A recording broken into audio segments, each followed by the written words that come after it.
प्रधानमन्त्री केपी ओलीको होमोडायलिसिस सम्पन्न। डायलिसिसका क्रममा राखिएको स्टेन्ट निकालियो। स्वास्थ्य अवस्था सामान्य।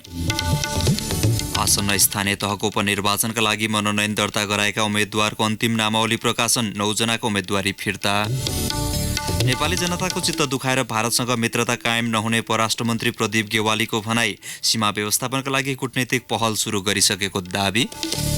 श्रीलङ्कामा नयाँ राष्ट्रपतिका लागि चुनाव सम्पन्न। सोमबारसम्म चुनावी नतिजा आउने।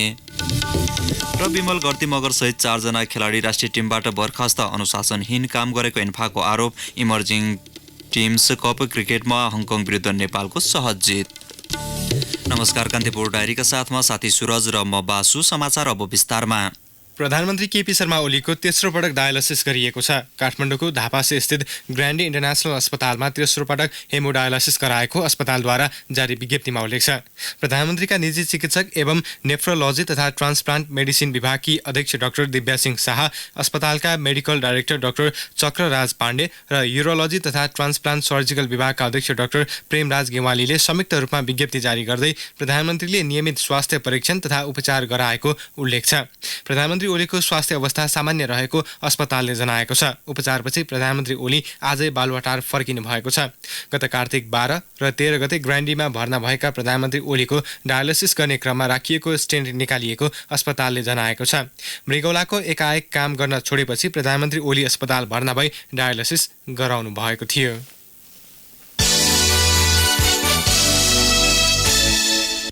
निर्वाचन आयोगले आसन्न स्थानीय तहको उपनिर्वाचनका लागि मनोनयन दर्ता गराएका उम्मेद्वारको अन्तिम नामावली प्रकाशन गरेको छ। नाम फिर्ता लिन चाहने उम्मेद्वारले तोकिएको समय सीमाभित्र नाम फिर्ता लिएपछि आयोगले आज अन्तिम नामावली प्रकाशन गरेको हो। नाम फिर्ता लिन चाहने उम्मेद्वारका लागि आयोगले नाम फिर्ता लिन दिउँसो 1 बजेसम्मको समय दिएको थियो। आगामी मङ्सिर 14 गते हुने उपनिर्वाचन अन्तर्गत स्थानीय तहका लागि 35 जिल्लाका 44, स्थानीय तहको 48 पदमा 282 जनाले उम्मेदवारी दिएका थिए, जसमा 9 जनाले उम्मेदवारी फिर्ता लिएकाले 273 जनाको नामावली प्रकाशन गरेको आयोगले जनाएको छ। चुनावी प्रतिस्पर्धामा उत्रिएका उम्मेद्वारलाई भोलि निर्वाचन चिन्ह प्रदान गर्ने आयोगले जनाएको छ। मङ्सिर 14 गते हुने उपनिर्वाचनमा उपमहानगरपालिका प्रमुख 1, गाउँपालिकाका अध्यक्ष 3, उपाध्यक्ष 1 र वडाध्यक्ष 43 गरी 48 पदका लागि प्रतिस्पर्धा हुँदैछ। नेपाली कांग्रेसका सभापति शेरबहादुर देउवाले महाकाली नदी उद्गम स्थलबाटै सीमा नदी भएकाले भारतको नयाँ नक्सामा राखिएको कालापानी लगायतको क्षेत्र नेपाली भूभाग भएको बताउनु भएको छ। कञ्चनपुरको महेन्द्रनगरमा सञ्चारकर्मीसँग सभापति देउवाले महाकाली नदी पूर्वको भूभाग नेपाली भएको बताउनु भयो। महाकाली पूर्वको उत्तर पश्चिम सीमान्त क्षेत्रको भूभाग नेपाल, भारत र चीनको त्रिदेशीय सीमान्तका रूपमा रहेको उहाँले बताउनु भयो। कालापानी बारेको आफ्नो पार्टीको धारणा सधैँ स्पष्ट रहेको उहाँले बताउनु भयो। पूर्व प्रधानमन्त्री समेत रहेका सभापति देउवाले महाकाली सन्धिले पनि महाकाली नदी सीमा नदी भएको र महाकालीको पानीमा नेपाल भारतको बराबरी हक भएको पुष्टि गरेको उल्लेख गर्नुभएको छ। देउवाले कालापानी नेपालकै भूभाग भएको यथार्थ स्थापित गर्न कूटनीतिक पहल आवश्यक रहेको बताउनु भयो। हालै भएको सर्वदलीय बैठकमा सरकारलाई सो विषयमा जानकारी गर्न आवश्यक पहल गर्न कांग्रेस लगायतका सबै दलको साथ समर्थन रहेको देउवाले जानकारी गराउनु भएको थियो। फरक प्रसङ्गमा सभापति देउवाले निर्मला पन्तका बलात्कारी र हत्यारालाई सरकार आफैले संरक्षण गर्न खोजेको आरोप लगाउनु भयो। हत्यारालाई उम्कन नदिने भन्दै उहाँले हाउसमा यो विषयमा अझ बढी जोडका साथ उठाउने उल्लेख गर्नुभयो।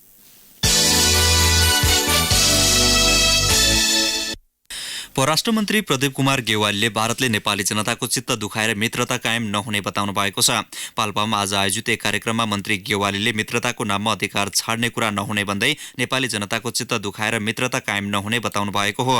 भारतले हालै जारी गरेको नयाँ राजनीतिक नक्साप्रति इङ्गित गर्दै परराष्ट्र मन्त्री गेवालीले सरकारले यस विषयमा कूटनीतिक पहल सुरु गरिसकेको जानकारी दिनुभयो। हामीले मित्रताको सम्बन्ध चाहन्छौँ, मित्रताको कोषबाट हामी अगाडि बढ्न चाहन्छौँ। दुई देश मिलेर नै दुई देशका जनताको हितमा पनि र यो क्षेत्रमा पनि धेरै महत्त्वपूर्ण कामहरू गर्न सकिन्छ। हाम्रा पनि अन्यथा स्वार्थहरू छैनन्, तर नेपालले आफ्नो एक इन्च जमिनको रक्षा चाहिँ गर्छ, त्यसमा पनि दुविधा हुन सक्दैन। मित्रताको नाउँमा हामीले आफ्ना अधिकारहरूलाई छोड्ने भन्ने प्रश्न हुँदैन। मित्रता र अधिकार सँगसँगै जान्छन् र नेपाली जनताको चित्त दुखाएर मित्रता कायम पनि हुन सक्दैन। यो हाम्रा मित्रहरूले बुझ्नु जरुरी छ।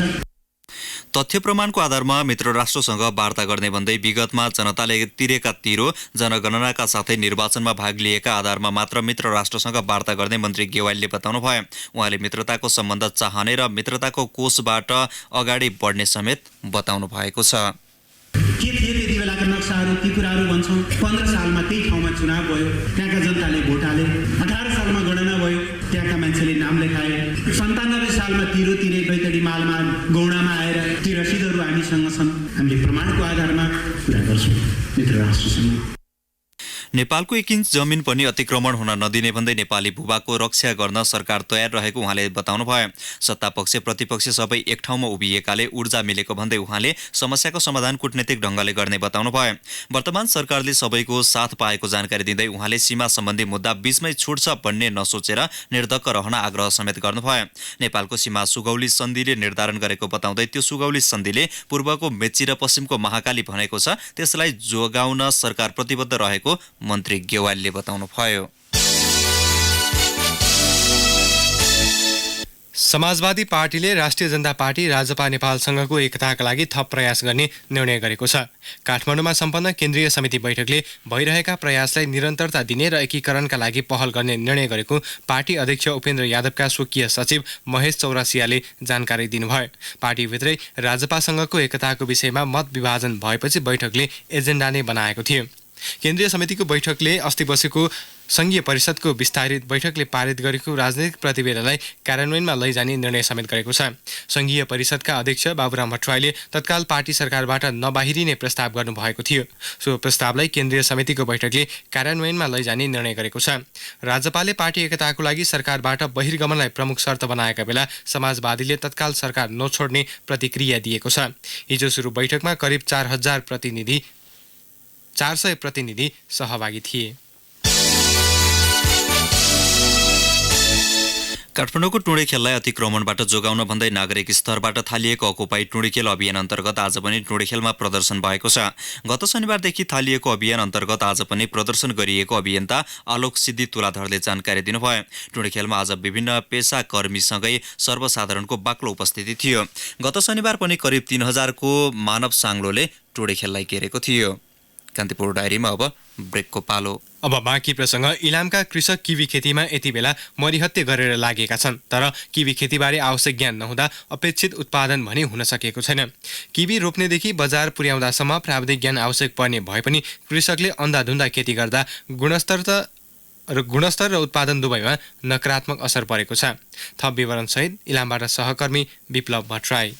किवी टिपेर बजारमा पुर्याउने यो उपयुक्त समय हो, तर कृषकले छिटो कमाई गर्ने लोभमा भदौदेखि नै किवी बजारमा पुर्याए। परिपक्व नहुँदै किवी टिप्दा त्यसको स्वाद र पौष्टिकता दुवै कम हुने भएकाले बजारलाई नै प्रत्यक्ष असर परेको छ। यही कारणले अहिले खान योग्य किवीको बजार प्रभावित भएको कृषक पूरण गुरुङ बताउँछन्। किवीको अहिले गुणस्तर खस्केको होइन, हामीले खस्काएको। हामी कृषकहरूले यो पछौटे कृषकहरूले चाहिँ पैसाको अलिकति आर्थिकको लोभले पनि यो किवीहरूलाई चाहिँ सबैभन्दा पहिला भदौ असोजमै टिपेर चाहिँ बजार बिगारेको छ। प्राविधिक ज्ञानको अभावमा कृषकले उचित समयमा नै किवी टिप्नका लागि चेतनामूलक कार्यक्रम सञ्चालनमा ल्याएको किवी जोन सञ्चालक समितिका सचिव गंगा विष्टको भनाइ छ। साउन भदौमा हरियो जातको किवी ग्रिन किवी टिपियो, रेड किवी टिप्नुपर्ने समयमा ग्रिन किवी टिपियो, बजारमा गयो र बजारमा चाहिँ नराम्रो असर पर्यो, उपभोक्ताहरूले मन पराएनन्। रोग प्रतिरोधात्मक क्षमता बढ्ने, पाचन प्रणाली बलियो हुने, उच्च रक्तचाप, मधुमेह र मुटु रोगीलाई समेत फाइदा पुग्ने पुष्टि भएको यो फलका अनेकौं गुणबाट प्रभावित भएर कृषकले किवीमा लगानी गरेका हुन्। जिल्लामा किवी जोन सञ्चालन भए पनि आवश्यक बजेटको अभावमा अपेक्षित रूपमा काम भएको छैन। जिल्लाका हरेक जसो बगानमा देखिएका प्राविधिक त्रुटिका कारण समस्यामा परेको कृषकहरू बताउँछन्। पाँचको समस्या छ, अनि यसलाई अब अलिकति आफ्नै तरिकाले कटिङ गरिन्छ। कटिङको नि अब समस्या होला होइन। अब बिउ बिरुवा त कसरी अब हामीलाई थाहा छैन अहिलेसम्म कुन जात हो भन्ने त तपाईँहरूले भन्न जान्ने मात्रै हो। किवी खेती गर्दाखेरि यसरी गर्नुपर्ने भन्ने हामीसँग ज्ञान नभएको र किवीको कटिङ गर्दाखेरि आफ्नै तरिकाले गर्ने, अब कटिङ यसमा बिग्रेको र तालिमको कमी भएर यस्तो भएको। 1200 मिटरदेखि 2500 मिटरसम्मको उचाइमा किबी खेती हुन्छ। वातावरणीय हिसाबले पनि किबी खेतीका लागि इलाम उपयुक्त मानिन्छ, तर जनशक्तिको अभावका कारण किबी खेती विस्तारमा केही कठिनाई हुने गरेको कृषकको गुनासो छ। आम्दानीसँगै बाँझो जमिनको उपयोगका लागि समेत उपयुक्त देखिएको किबी खेतीको प्रवर्धनमा प्राविधिक पक्षलाई थप मजबुत बनाउँदै बजारीकरण र गुणस्तरमा ध्यान पुर्याउन आवश्यक छ। रेडियो कान्तिपुरका लागि विप्लव भट्टराई, इलाम।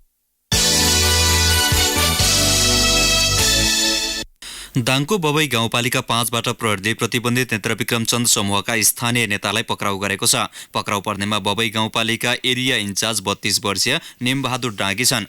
यस्तै दाङको शान्तिनगर गाउँपालिका 1बाट पनि प्रतिबन्धित चन्द समूहका नेता पक्राउ परेका छन्। पक्राउ पर्नेमा प्रकाश बुढा मगर छन्।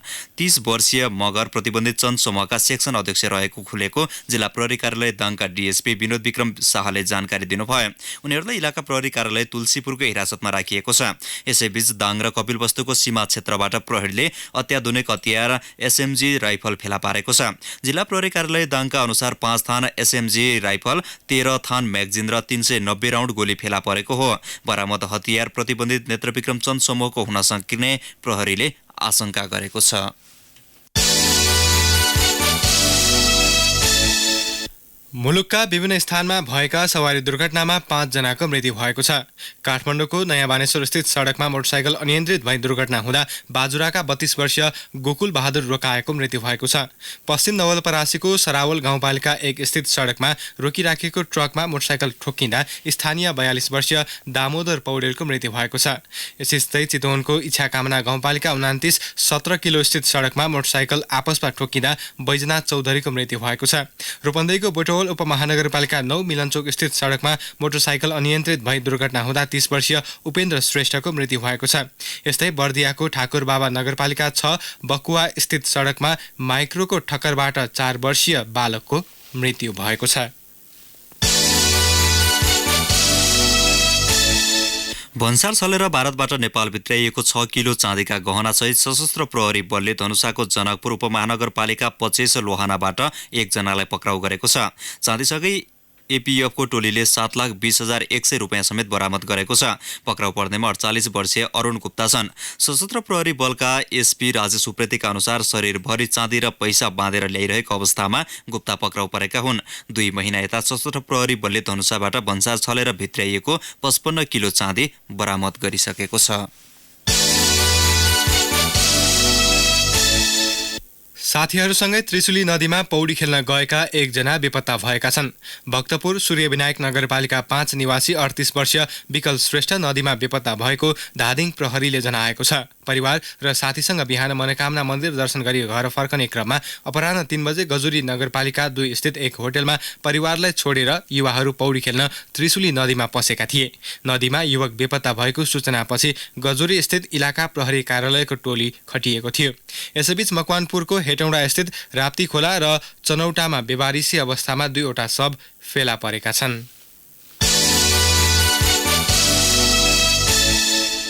कान्तिपुर डायरीमा अब धनकुटा डायरीको पालो। धनकुटा डायरीमा विनोद घिमिरेको नमस्कार। विज्ञहरूको अभावका कारण स्थानीय तहमा गठित न्यायिक समितिलाई प्रभावकारी बनाउन नसकिएको धनकुटाका स्थानीय तहका पदाधिकारीहरूले बताएका छन्।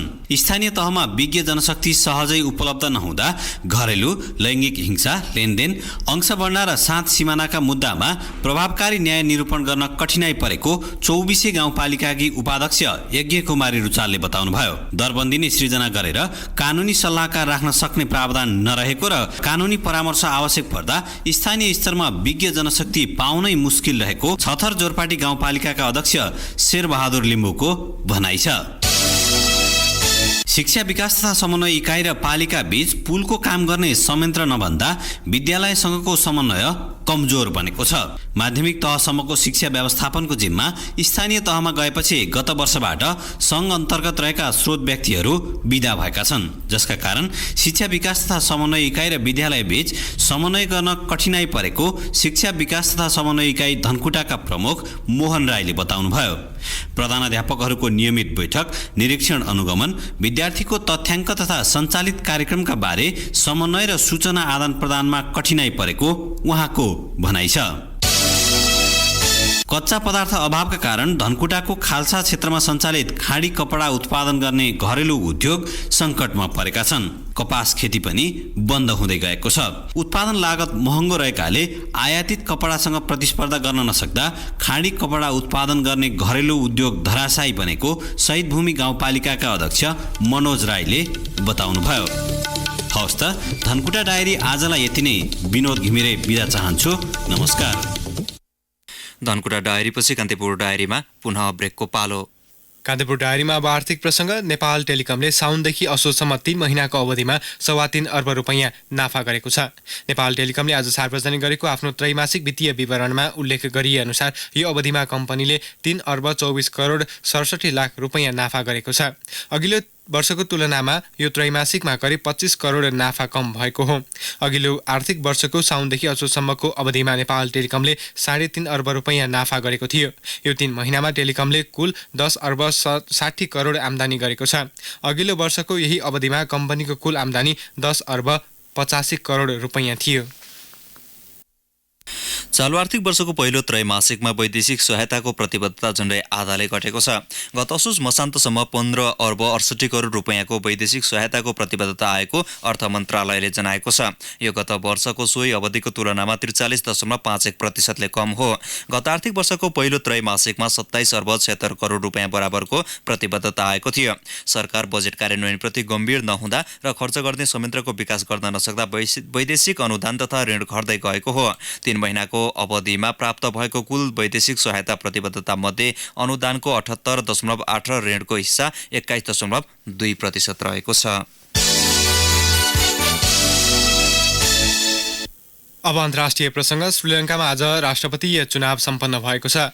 आतंकवादी हमला भएको 7 महिनापछि नयाँ राष्ट्रपतिका लागि भएको चुनाव सम्पन्न भएको हो। निर्वाचनमा 35 जनाले उम्मेदवारी दिएका छन्।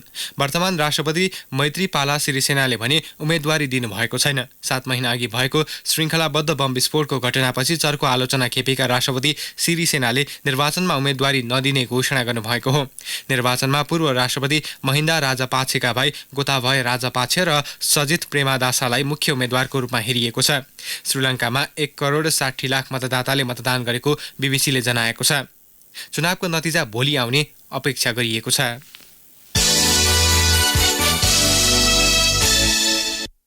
हङकङ आगामी 1 दशकका लागि आर्थिक मन्दीमा धकेलिएको प्रतिवेदन सार्वजनिक भएको छ। सरकार विरोधी प्रदर्शन नरोकिएपछि आर्थिक मन्दी सुरु भएको त्यहाँको केन्द्रीय तथ्याङ्क विभागले जनाएको छ। गत जुलाईदेखि सेप्टेम्बरसम्म 3.2% दरले आर्थिक गिरावट आएको विभागलाई उद्धृत गर्दै बीबीसीले जनाएको छ। 2/4 आएको आर्थिक गिरावटलाई मन्दीका रूपमा व्याख्या गरिएको हो। प्रदर्शनकारी र प्रहरी बीच दैनिक हङकङका सडकमा हुने झडपका कारण बजार पसलसहित रोजगारी समेत प्रभावित भएको छ। हङकङको आर्थिक वृद्धि दर 1.3% कम हुने प्रक्षेपण गरिएको छ। सुपुर्दगी सम्बन्धी कानुनका कारण सुरु भएको प्रदर्शन हाल चीनद्वारा निर्देशित हङकङ प्रशासनको विरोधमा परिणत भएको छ। अब खेल प्रसङ्ग। अखिल नेपाल फुटबल सङ्घ एन्फाले विश्वकप 2022 को छनौटमा कुवेत विरुद्ध प्रतिस्पर्धा गर्ने नेपाली टिमका 4 खेलाडीलाई राष्ट्रिय टिमबाट बर्खास्त गरेको छ। अनुशासनहीन काम गरेको भन्दै एन्फाले 4 खेलाडीलाई राष्ट्रिय टिमबाट बर्खास्त गरेको हो। एन्फाले star forward Bimal Gharti Magar, midfielder Anjan Bista, अर्का मिडफिल्डर सन्तोष तामाङ र डिफेन्डर दिनेश राजवंशीलाई हटाएको हो। उनीहरू गए राति ठमेलका विभिन्न क्लबमा रहेको पाइएकाले कारबाही गरिएको एन्फाले जनाएको छ। एन्फाका उच्च पदाधिकारीले प्रशिक्षक योहान कालिनसँगको छलफलपछि उनीहरूलाई टिमबाट बर्खास्त गरेको हो। नेपालले विश्वकप छनौटमा कुवेत विरुद्ध थिम्पूमा मङ्गलबार प्रतिस्पर्धा गर्दैछ।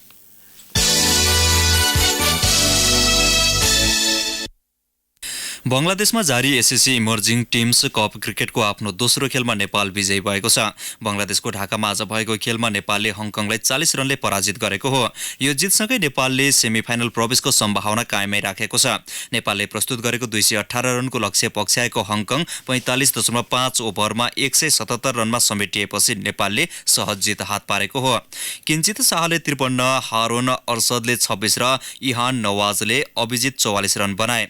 नसरुल्ला अब्दुल्लाह राणा, असहान अली र शाहिद वासिफले समान 10 रन जोडे। हङकङका अन्य ब्याट्सम्यानले दोहोरो अङ्कको स्कोर छुन सकेनन्। करण केसी र अविनाश बोहराले समान 3 तथा सुसन भारीले 2 विकेट लिएपछि हङकङको इनिङ्स ध्वस्त भएको थियो। उसका अन्य 2 ब्याट्सम्यान रनआउट भएका थिए। यसअघि ढाका स्थित साभर क्रिकेट मैदानमा टस जितेको हङकङले फिल्डिङ रोजेपछि ब्याटिङमा उत्रिएको नेपालले निर्धारित ओभरमा सबै विकेट गुमाउँदै 217 रनको योगफल तयार पारेको थियो। नेपालले समूह चरणको अन्तिम खेलमा पर्सि आयोजक बङ्गलादेशको सामना गर्नेछ। हौस् नै प्रसङ्गसँगै कान्तिपुर डायरीका आजका सम्पूर्ण बुलेटिन यहीँ सकिन्छ। भोलि बिहान 6:30 बजे नियमित बुलेटिनका साथमा उपस्थित हुने नै छौँ। अहिलेलाई साथी सुरज र म बासु बिदा हुन्छौँ। नमस्कार, शुभरात्रि। सूचना र मनोरञ्जनको सम्वाहक रेडियो राष्ट्रको रेडियो कान्तिपुर।